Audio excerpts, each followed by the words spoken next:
Hello అండి. French fries చేయడము ఇంత సులభం అని తెలియక ఇన్ని రోజులు వందలు వందలు పెట్టి బయటైతే కొనుక్కుంటున్నాము. ఒకసారి ఇలా ట్రై చేయండి. చాలా పర్ఫెక్ట్‌గా వస్తాయన్నమాట ఫ్రెంచ్ ఫ్రైస్ బయట కొన్నట్టే. అయితే నేను వీటికి ఇంట్లో వాడుకునే బంగాళదుంపలైతే వాడాను. మామూలుగా వీటిలతో రావు అంటారు కదా! నేనైతే ట్రై చేశాననమాట. ఫస్ట్ అయితే 3 బంగాళదుంపలు తీసుకొని పొడవుగా ఉండేవి పైన పీల్ మొత్తం తీసేసి ఇలా ఎడ్జెస్ కూడా కట్ చేసుకుంటే మనకి షేప్ అనేది పర్ఫెక్ట్‌గా వస్తుందనమాట.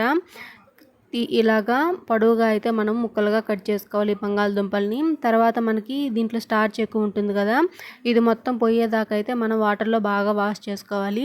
తర్వాత ఉప్పు వేసిన వాటర్‌లో అయితే ఈ బంగాళదుంప ముక్కల్ని ఒక 5 మినిట్స్ మనం ఉడికించుకుంటే సరిపోతుంది. ఎక్కువ ఉడకనవసరం లేదు.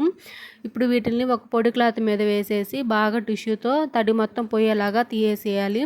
ఇందులోకి ఒక స్పూన్ బియ్యం పిండి వేసుకొని మొత్తం అంతా కలుపుకోవాలి. మీరు బియ్యం పిండి ప్లేస్‌లో కార్న్ ఫ్లోర్ అయినా యూజ్ చేయండి. ఇప్పుడు ఆయిల్ హీట్ అయిన తర్వాత ఈ బంగాళదుంపల్ని వేసి బాగా ఫ్రై చేసుకోవాలన్నమాట. అయితే వీటిని 2 సార్లు అయితే ఫ్రై చేసుకోవాలి. అప్పుడే మనకి చాలా క్రిస్పీగా అయితే వస్తాయి.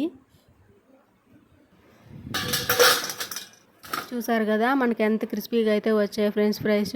మీరు ఒకసారి ట్రై చేయండి. ఎలా వచ్చిందో కామెంట్ చేయండి. వీడియో నచ్చితే లైక్ చేసి సబ్స్క్రైబ్ చేయడం మర్చిపోవద్దు.